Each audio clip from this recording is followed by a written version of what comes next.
5 secrets you should never share with your family after 65. For a peaceful life after 65, you've earned something priceless and a peace. At this stage of life, wisdom is not about saying everything you know, but knowing what to keep private. Sometimes silence protects relationships better than honesty ever could. 1. Your exact financial situation after 65. One of the wisest decisions you can make is to keep your exact financial situation private. Even from close family members, this doesn't mean you don't love or trust them. It simply means you understand how money can quietly change relationships. When family members know precise details about your savings, pension, property value, or future plans, expectations often begin to form. Sometimes those expectations are spoken, but more often they remain unspoken, creating pressure that you never asked for. Suddenly, your decisions may be questioned, your spending judged, or your independence subtly challenged. Many seniors share financial details hoping to bring transparency or avoid misunderstandings. But the opposite often happens. Family members may begin planning their own futures around your money, even unintentionally. Small comments like "you don't need that" or "you should save for later" can slowly take away your sense of control. In some cases, it can even lead to disagreements between siblings, with you caught in the middle of conflicts you never wanted to create. Keeping your finances private also protects your dignity.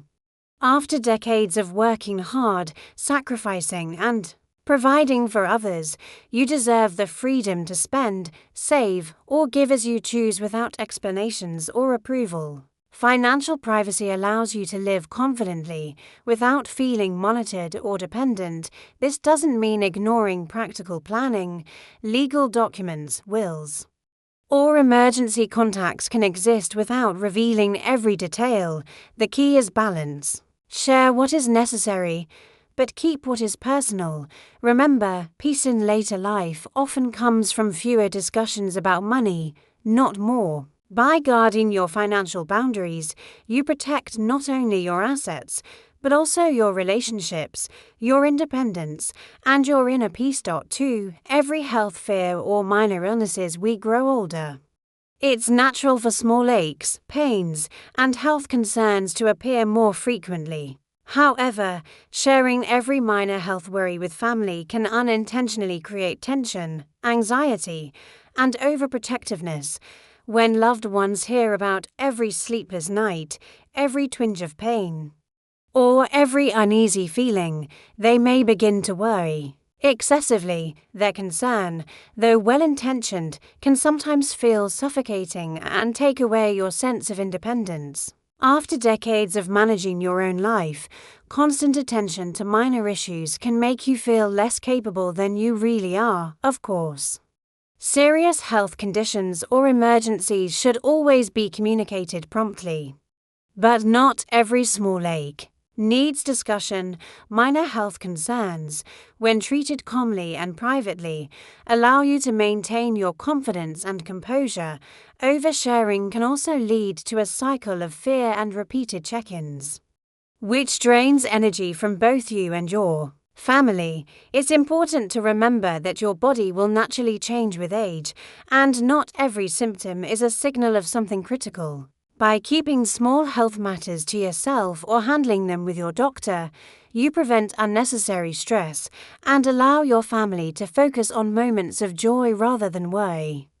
Protecting this aspect of privacy isn't about secrecy, it's about maintaining peace of mind for everyone involved. It's a gentle way to assert your independence while still taking responsible care of your health. After all, life after 65 should be about enjoying the freedom and dignity you've earned.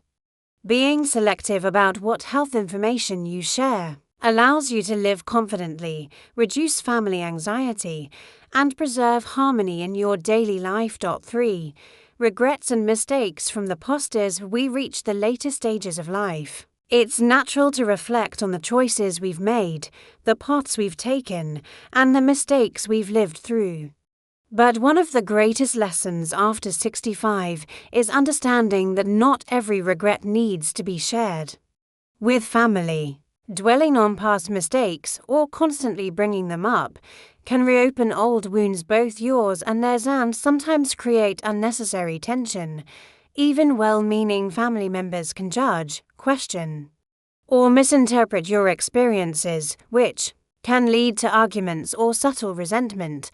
Regrets are personal, and carrying them silently doesn't mean ignoring them. It means you've learned, forgiven yourself, and moved forward. By keeping these reflections private, you protect your peace of mind and prevent turning your past into a source of conflict. Family members, especially children or younger relatives, may not fully understand the context of your decisions. Sharing regrets can unintentionally make them feel guilty, responsible, or burdened by choices they had no part in. Moreover, constantly revisiting past mistakes can overshadow the present. Life after 65 should be focused on joy, relationships, and meaningful moments, not on reliving old missteps. Every experience, good or bad, has shaped who you are today. But that doesn't mean every detail needs to be recounted. Instead, embrace your growth, wisdom, and resilience as a silent example for younger generations. Keeping past regrets to yourself is not about hiding the truth. It's about maintaining dignity, protecting relationships, and living with emotional balance. By choosing silence wisely, you create an environment of peace for both yourself and your family. Your life's lessons can guide others without becoming a source of stress, criticism, or unnecessary conflict. After all, a serene later life is built on acceptance, wisdom, and the quiet strength to move forward. 4. Comparisons between children or relatives are one of the most delicate topics in family life. Is comparisons between children or relatives. After 65, many seniors have years of wisdom and experiences they naturally want to share. But even small comparisons can unintentionally create tension. Saying something as simple as, "Your brother was always better at this," or "I wish you were more like your cousin," may seem harmless, but it can leave a lasting mark. Comparisons often spark feelings of inadequacy, jealousy, or resentment, and those emotions can quietly fester over years, affecting family harmony. The truth is, every individual has their own strengths, weaknesses, and life path. Constantly highlighting differences or favoring one over another can break the delicate balance that keeps family relationships healthy. Children and relatives look up to seniors not just for guidance, but also for stability and emotional safety. By refraining from comparisons, you provide a space where each person feels valued for who they are, rather than measured against someone else's achievements. Keeping these judgments to yourself also protects your own peace of mind. You avoid getting caught in disputes or arguments that can drain your energy and disrupt your tranquility. After decades of involvement in family matters, it's natural to have opinions, but choosing silence over commentary allows relationships to grow without unnecessary friction.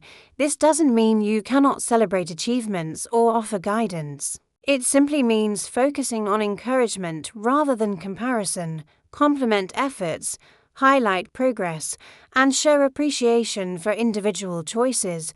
By doing so, you model respect, patience, and love, qualities that leave a far deeper impression than any critique. In later life, harmony often comes not from speaking more, but from choosing words carefully and maintaining a neutral, supportive presence in your family's life. 5. Your complete independence plans. After 65, independence becomes one of the most valuable treasures in life. Having lived decades making decisions, raising families, and managing responsibilities, seniors often want to assert their freedom and continue living on their own terms. However, openly declaring every plan to remain completely independent can sometimes create tension or hurt feelings. Family members may misinterpret your desire for autonomy as rejection, detachment, or even ingratitude. especially if they are used to being involved in your daily life. Maintaining independence is not about pushing people away, it's about preserving dignity and self-respect by quietly living your independence, whether it's handling your own finances, making your own health decisions, or managing your household. You demonstrate confidence and capability without needing approval. Oversharing your plans or intentions, however, can spark worry, guilt, or subtle resistance from loved ones who may feel left out or concerned. This often leads to unnecessary discussions or conflicts that could easily be avoided. The key is balance. You can seek help when genuinely needed, but you don't need to announce every detail of your autonomy. Small acts of self-sufficiency, practiced quietly, send a stronger message than words ever could. It reassures family members that you are capable, while also preserving your peace of mind. Choosing this approach fosters mutual respect, reduces tension, and allows relationships to flourish naturally without feeling pressured. True independence in later life isn't about isolation. It's about confidence, boundaries, and grace. By handling your life with discretion and quiet self-assurance, you teach others the value of autonomy while maintaining harmony. Protecting your independence is a gift to yourself and to your family, because peace, dignity, and emotional balance are the cornerstones of a fulfilling, serene life after 65.